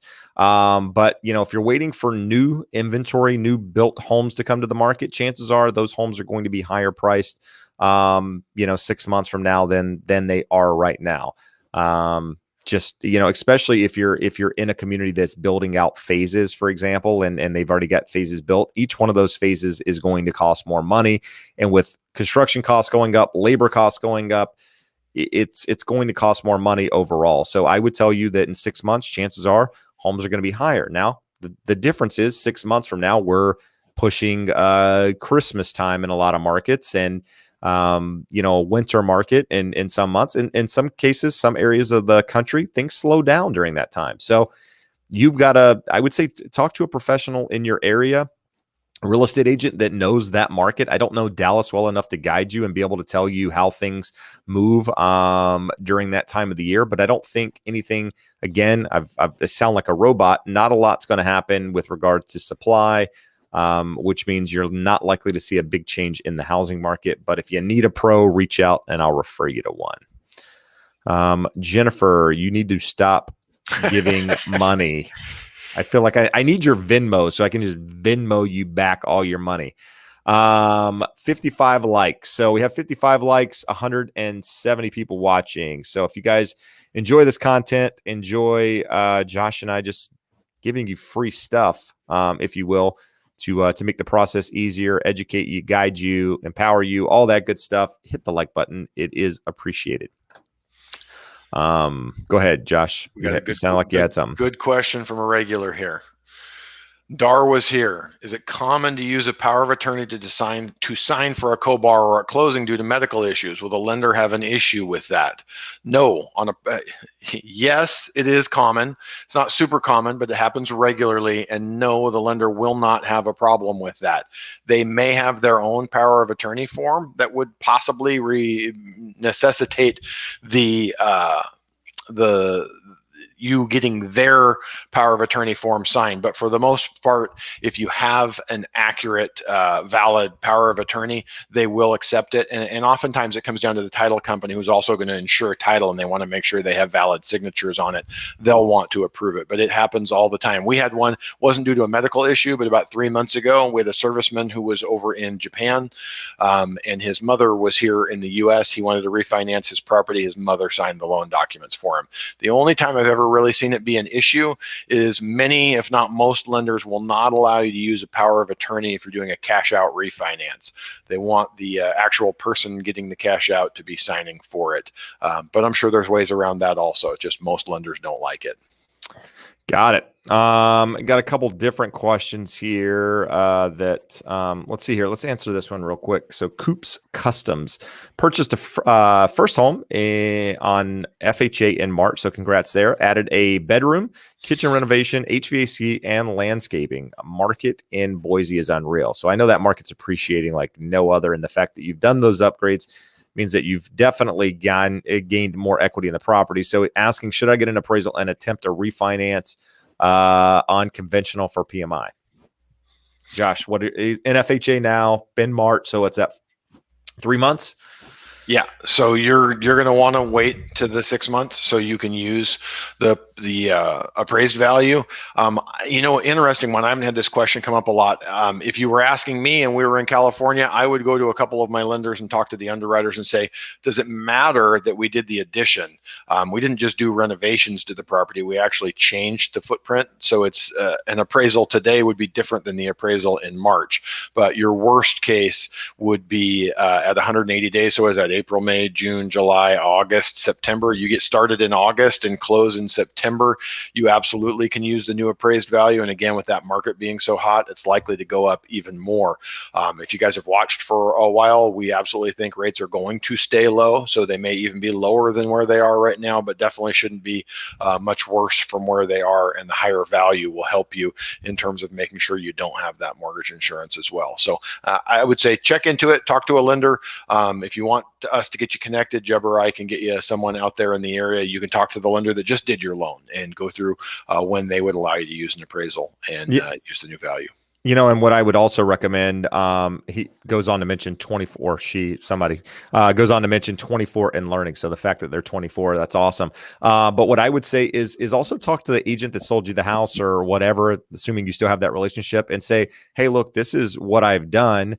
This closed back in March. Where are values now? Just to make sure that you have that equity in the property, because they can pull comps and get, square footage and that sort of thing to give you an idea of what that home might be worth, so that you're not wasting money on an appraisal if they come back and say, you know what, as much as you've done, it doesn't, the value's not there yet. So have that conversation. So, in addition to talking to your lender. Let's see here. Alex says real estate agent versus real estate broker. Josh, so I would say it doesn't really matter. Really, I would say go with experience more so than anything else. I think experience is the most important piece of that puzzle. The only thing a broker is in most cases is they've got more education for the most part, or they just took the test and the other person didn't. But at the end of the day, I don't know that anybody has to be a broker in order to be, the right choice. So just go with experience, go with, reputation, and you'll be in good shape. I chose the broker route because I wanted to have my own company and I wanted to do certain things. And that's why I went the broker route. In addition to that, I continue to do different types of education and different designations so that, I continue to learn. But that doesn't matter. You don't need all of that stuff. If you've got somebody that's been in the business 35 years and they're still a real estate agent and they still do a lot of business, chances are, you're probably in good hands. Anything that you want to add there, Josh? What I would say is I would rather have an agent that has no professional designations that's closing 25 sales a year than someone with the long string of designations. This is not to say anything bad against older agents, but I know a lot of people that retire at 60 or 65, get their real estate license, and they're smart professionals. So they go out and get every professional designation under the sun, and they never sell a house, or they sell 2 houses a year. So it's important to know what we're looking at. For the most part, when I see someone that has a realtor that is a broker associate versus a salesperson, they have their GRI, they're ePro certified, any of these number of things, it tells me that they're being successful in their career. They're committed to doing the research and studying and learning and staying on top of stuff. But for the most part, it doesn't mean any more than someone who has none of those things and is actively out there closing deals. Closing deals every day is the most important thing. In the best of all possible worlds, you get someone like Jeb who has several of those designations, who is a broker associate and is doing active business. So they're just all factors that come into it when you're looking at it. And you don't have to look at one agent having to have all of these things. They're just pieces to the puzzle to let you know they know what they're doing, they're committed to their craft, and they're a professional. All right. So I want you to pronounce this one. Whoa. I tap. Yeah, exactly. So we're going to answer the question. So I want to buy a home from a coworker. We both do not have a seller, buyer, realtor. Should we use one to try to do FSBO and manage the paperwork ourselves? So what I will tell you is that you will have all the FSBO supporter people out there tell you absolutely do not need an agent, do it yourself. And then you'll have people like me saying you at least need somebody there to facilitate the paperwork. I think the second part, honestly, is the smartest way, even though you know your coworker. If you're getting a loan, if you're getting financing on that property, the lender's going to want to see a purchase agreement. In some cases, they're going to want to see certain disclosures associated with that purchase agreement. And the only way for that to really happen is to have some sort of real estate agent involved. And chances are, if you have a done deal, you've agreed on everything, price, all of that good stuff, you could find an agent that would do it for, a much less compensation.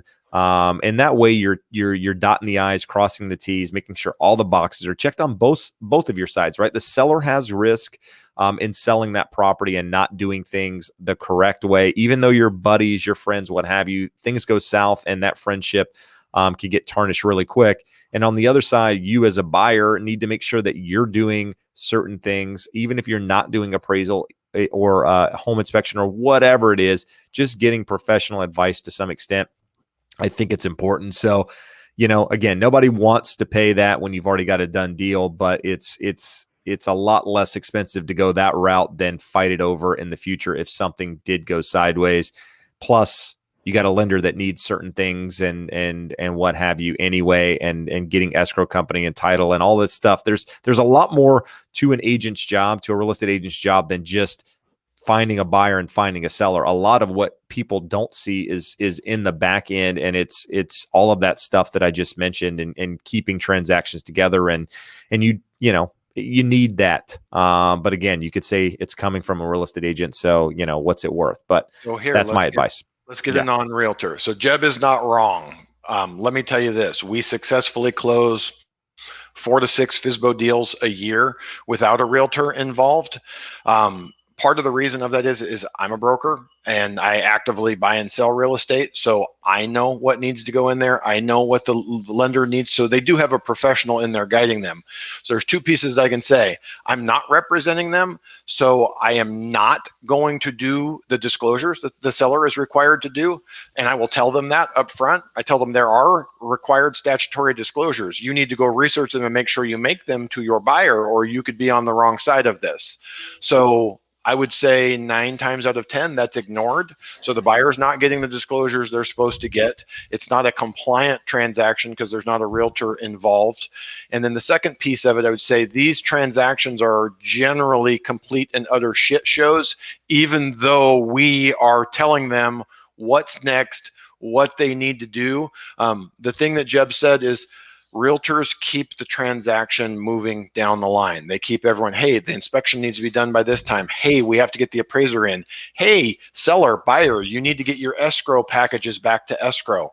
When we don't have that, we generally find ourselves in the last week of the transaction telling everyone, hey, those things we've been asking for 2.5 weeks, you actually have to get them. We had one about 3 months ago, and the seller was the mother selling to her son and daughter-in-law, and we could get nothing out of her. And about 3 days before closing, she starts asking, when are we closing? I need my money. I said, well, here's the 14 emails we sent you over the last 3 weeks of what we need from you.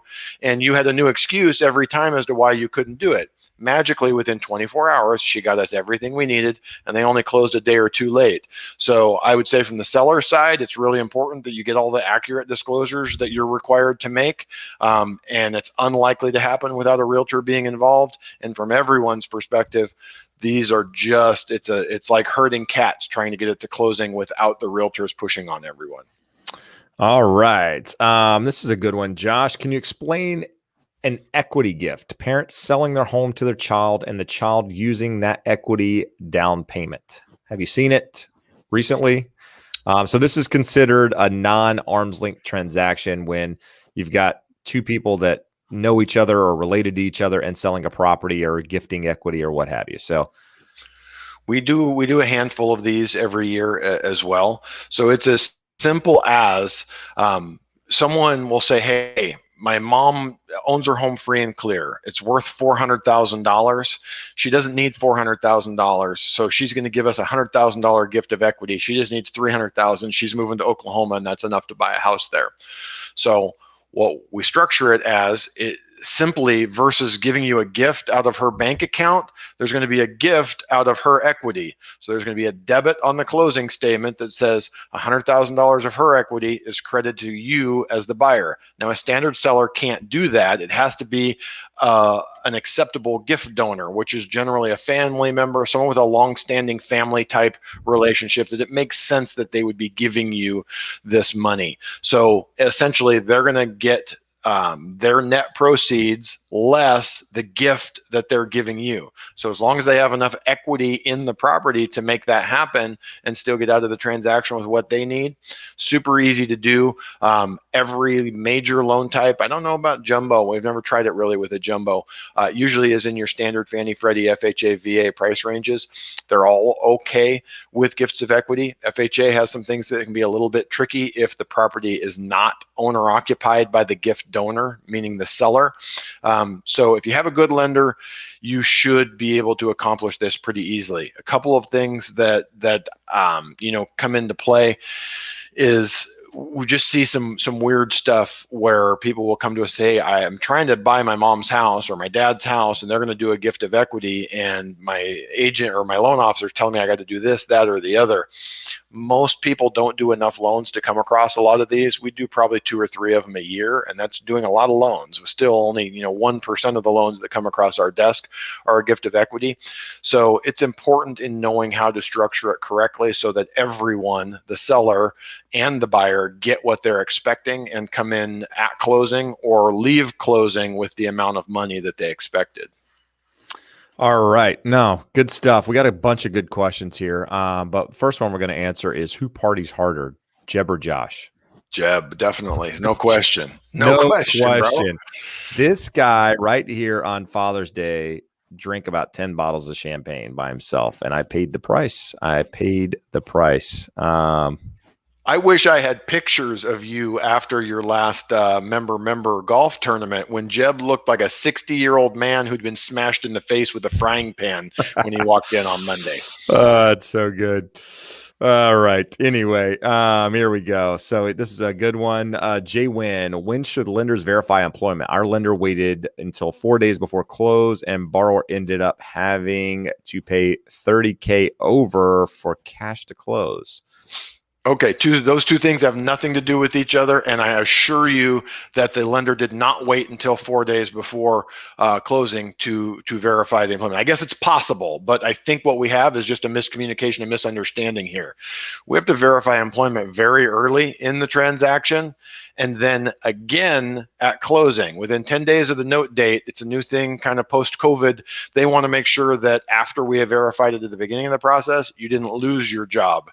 So there's different ways that we can do it. It's generally just a verbal verification of employment. They can call or send an email to a work email to a direct manager or supervisor that can confirm that they still work there and haven't had a reduction in hours or pay.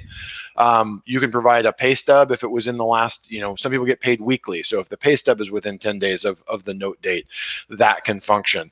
So the second piece of it, I'm not following, of how the borrower would end up having to pay anything over for cash to close because of a verification of employment.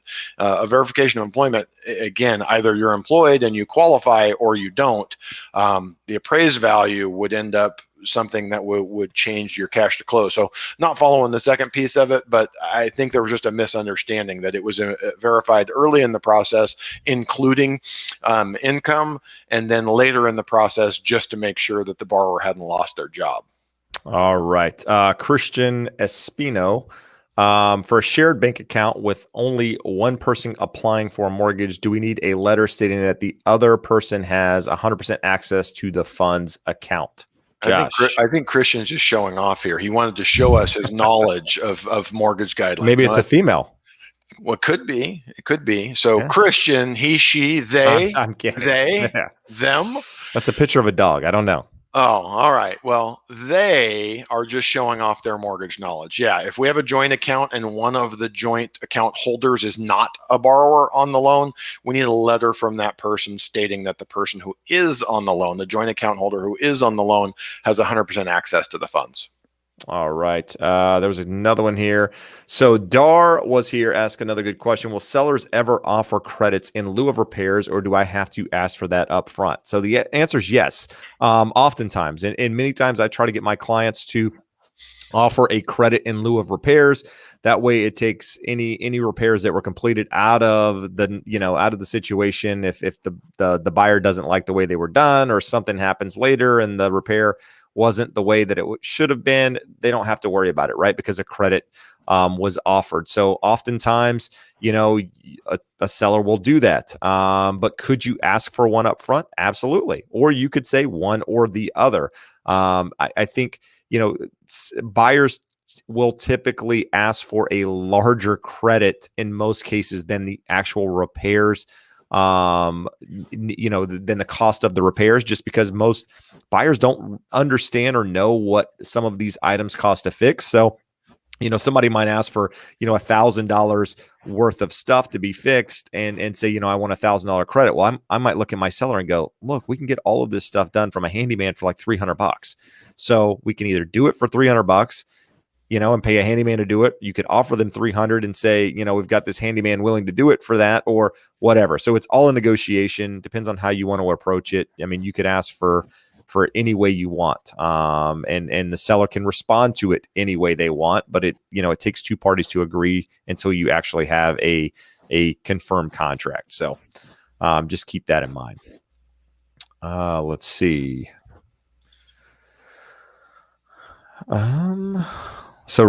Actually, Ricky has another question here too while I'm down here. Does listing price affect the appraised value? It's kind of a gray area question. No and yes. I mean, an appraiser has the contract of the property, and in some form or fashion, they know where the property was listed and the offer price on it. So, does it affect the appraised value? I wouldn't say 100% yes, but I mean, typically speaking, appraisers are trying to bring in that number in most cases, right? So that's what they're trying to accomplish. They're trying to get to that number on their appraisal by using a comparable sales approach and what have you. So yes and no. I mean, how would you approach that, Josh? Answer that question. It impacts, and again, we went through this last week. Someone had asked, why does the appraiser get a copy of the contract? Should it matter? I mean, if it's an objective value that they're going to go out and determine, they shouldn't need to know what the sale price was. And I think the answer is, magically all of our appraisals come in really, really close, if not dead on at the sale price. So it absolutely does impact the appraised value, but it doesn't obviously dictate the appraised value, or we would have all of our homes appraised for what they sell for. Right. All right. Let's see here. Let's see. Jay Wynn asked another question. Will I start my own brokerage? So I was actually, before I worked at a bigger company, I was actually an independent broker for a long time. So I've been through that phase. I stepped out of it. Will I go back? Potentially. Who knows, right? Not sure. Not sure at the moment, but there have been conversations about that in the past. Let's see here. So Josh, here's one for you. Raymond De La Cruz. What determines the price per square foot of a house? Well, it's sort of a chicken or the egg question. It really, you're asking when the appraiser goes out to do it, when you decide to list the house. At the end of the day, in a listing, when you look in the MLS, it's simply what's the asking price divided by the square footage. Or after closing, what did it close for divided by square footage? So it changes. It's a moving target. When homes sell for less, they have a lower price per square foot. When they sell for more, they have a higher price per square foot, and it varies everywhere around the country. So really, it's just as simple as what does that home sell for? No, it is, and originally, upgrades can be a factor of how. I mean, it's basically what it goes. When a new construction property is built, I guess from scratch, it would be. Well, unless it was in the middle of nowhere, I mean, it would be based off the sale of another property in most cases. And how do people justify it? I guess it's what they put into the property. What's the actual cost to build that property? Cost per square foot, and what they're trying to profit out of it. It's what's going to determine that price. But I don't think it's an easy, just black and white question. There's a lot of factors playing in there. Michael wants to know what's the appraised value of your shirt. Like $1 billion. So It was cheaper than that when I bought it, but once I wore it, it's like exponentially increases, like autographed, game-worn Michael Jordan jerseys. Similar, he says. That's similar. great. Oh boy. Let's see here. What do we got? Any questions you see, Josh? We got about 10 more minutes here, people. 10 more minutes.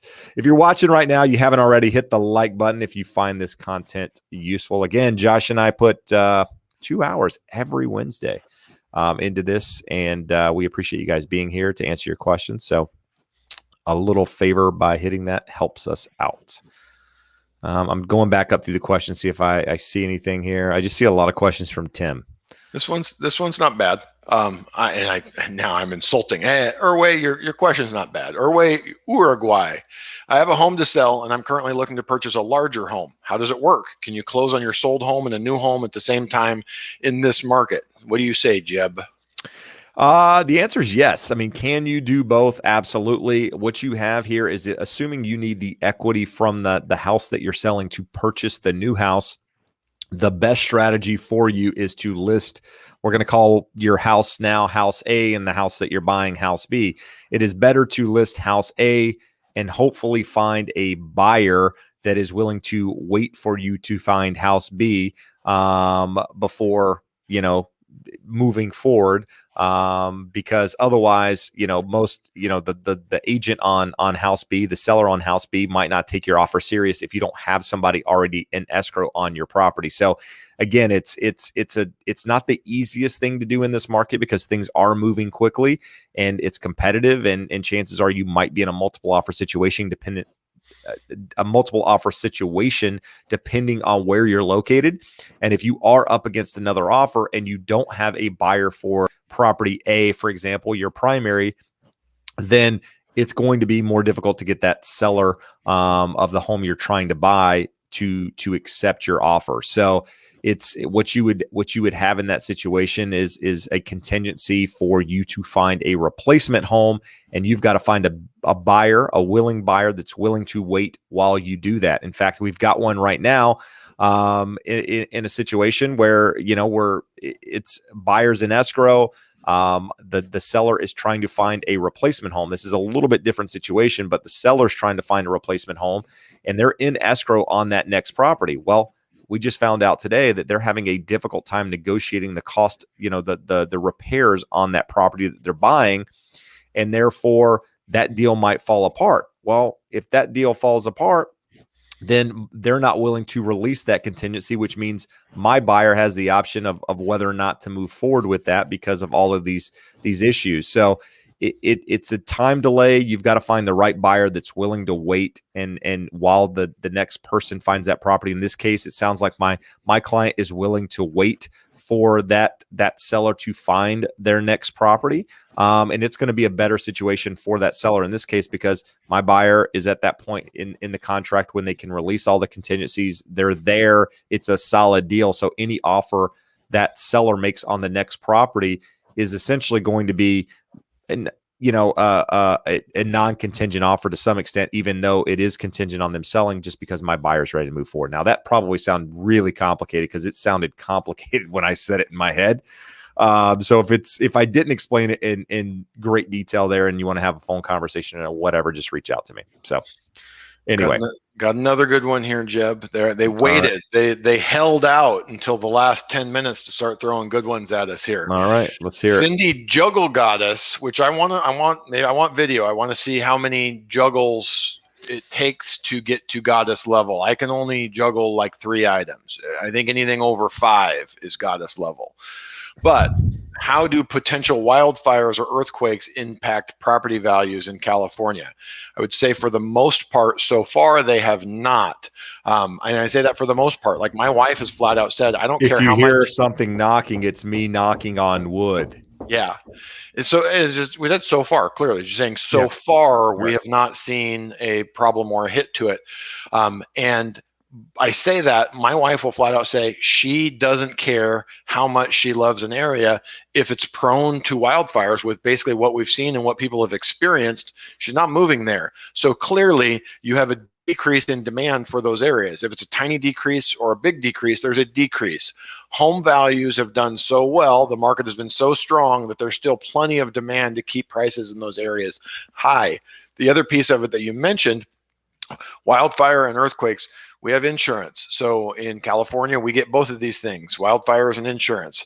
We have California Fair Plan for homeowners insurance. And what is it? The California Earthquake Authority, Jeb, for earthquake insurance, subsidized insurance for both of these things. So until that subsidized insurance gets so expensive, it won't begin impacting values. Now, I have a client that bought in Saugus, closed 6 weeks or so ago. And with that, we had specifically asked, like, there's some hillsides around there and it's a dry area. Are you in a high fire hazard area? No, no, no. We're several miles from the hills. We're in a tract home. Sure enough, California Fire Authority, the California Fair Plan considers it, or insurers consider it a high risk area. His only option was California Fair Plan, and it was $250 a month homeowners insurance when we were expecting it to be somewhere around $100. And he ended up having, because he was tight on his ratios, he had to put more money down than what we had originally expected because of that. So when you see that, and if you have two homes, one's in a fire hazard area, identical home not, and you have $150 difference in the monthly payment, it should impact values. But on any major level at this point so far, I haven't seen anything, but it's logical to think that if the fires continue and get worse and the insurance continues to increase in price, it's going to put a squeeze on prices in those areas. Yeah, yeah, and I would say the only thing that I would say could affect it is like he said, his wife not wanting to live in an area. So, like, you know, when you might have, say, 100 buyers that would be willing to consider a certain house, but it backs to a wildfire area, you might lose some of the buyers that would be willing to purchase that property because of that. But it's not necessarily going to bring the value of that property down per se, you know, unless something were to happen recently or what have you. So, you know, it's difficult to say. I mean, you know, we have wildfires every year, and they keep getting closer and closer, it seems. But hopefully, Jeb, we don't have to address that. we talk about every week here, just in terms of home prices. Are we going to have a crash? It's supply and demand.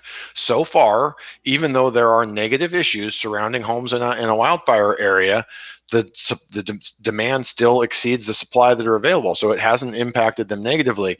At some point, if the fires keep getting worse, which we're going on, 4 consecutive years, if not 5, that we've had a major wildfire that has taken down homes, and insurers have had to pay off on them. If that continues and the fires get bigger and more homes are destroyed every year and that insurance gets more expensive, or more people are like my wife and get spooked and say no dice, it'll have to have an impact on the values. Nope, absolutely. Jay Wynn, $10 super chat saying appreciates. I look forward to us every week. How do you start your own brokerage from Bay to OC? So Bay Area. So basically, you become a broker, and really that's all you need to do, and that's what's crazy. You know, obviously you got to get E&O insurance, and there's a lot of things that go into it. But really, it's as simple as being a broker in the state of California, filing the right paperwork with the Department of Real Estate. You have a name at that point, and you could basically be a broker. Doesn't mean you have to be a big broker, but at that point you're a brokerage, if you will, that could do transactions on your own, or, you know, and have your company name and all that good stuff on it. So, yeah. Are you weren't going to add anything there, Justin? You got a super chat. I do. I've got a couple, but you have something more important. Yeah, here we go. So Diana, FHA loan has gone through underwriting instead of regular approval. Would it have advantages of getting offers accepted? Yes and no. Yes, as long as the other side understands that it's been through there, your lender can you know, convey that to the other side, and the other side actually gets it, understands it, and what have you. And no, on the sense that some people just don't get it in going through underwriting versus just being pre-approved and what have you. So it could go either way, but again, I say this all the time, having your lender have that conversation with the other side is important, and that whether or not you're fully underwritten or not can make the difference in your transaction. So I get this question all the time. People ask, hey, should I get a full approval? Should we go through underwriting? And I say, well, you have salary income, you have 750 credit scores. We have nothing out of the norm here. So there's really no need or benefit for it to go through underwriting. The question becomes, does anyone on the other end look at it more seriously or take anyone's word for it that it's actually been through underwriting? Without saying the name, one of the biggest lenders the biggest lender in the country loves to talk about their guaranteed pre-approval letter and everything goes through underwriting, yet magically their deals fall through all the time. I've actually heard of them paying off on their guarantee, but no one gives a shit. No one wants a $500 or $1,000 guarantee when the deal falls apart 30 days in. They want their deal to close. So largely it comes down to it's garbage in, garbage out. A pre-approval is worth what goes into it, and the person on the other side has to know to weigh it more heavily one way or the other. And I would say most realtors don't have enough experience with each individual lender to trust or know if a file's actually been through underwriting or to put more weight on it. So for us, we do it very rarely. The VA buyer that Jeb was talking about just a while ago, he was the one and only so far this year that we sent to underwriting before sending him out to buy a home. So it was a VA manual underwrite with some dicey stuff in it. So unless there's something that I or Lori, the underwriter on our team, feel we're not comfortable saying 100% yes, it's not going to go to underwriting before we send you out to look for a home. And I don't think we're losing anything by that. No, absolutely. So we're going to wrap this up here. We are pushing 7 o'clock. Been on almost 2 hours. I appreciate you guys being here. I appreciate the support. If you want to connect with Josh and I, that's what I was actually trying to do as Josh was talking there. I'm going to put some email addresses up. You can email either of us here. If you want to get referred to a lender, want to get referred to an agent that does business the way we do, just reach out to either of us. We can definitely connect you to somebody. It doesn't matter where you are. We have connections. And if we don't, we have the connections that have the connections to guide you in the right direction. So that's important. Working with a professional, we talk about it all the time. It will make the experience a better one and ultimately help you accomplish your goals. So Josh, any parting words, anything you want to ask of people watching? No, it continues to be an interesting market. If you're a buyer out there, be patient, know what matters to you and know where your limits are. Don't let a lender or a realtor or anyone push you around. Educate yourself on the market. Come here, ask questions, get out, see properties, make offers, and stick with it. It is a tough market still, not as bad as it was in the spring, but it's going to take some effort and energy, but home ownership is well worth it. We talk about it all the time. Homeowners have 40 times greater net worth than renters, with 50% of that being in home equity. It will make a difference in your life. So stick with it, even when it seems like you may not want to. No, absolutely. Be patient. Be patient. Be patient. Follow your plan. Don't get sucked up into the FOMO of the market. It'll all work out, right? We talk about it all the time. But if you're still watching, hit the like button. Help us by sharing the channel with anybody you know that could benefit by hearing two professionals talk and answer your questions. But we appreciate you being here. Appreciate the time. We will see you next Wednesday. Live at 5 and 7 p.m. in Texas. Anyway, have a great day. Talk to you soon. Adios.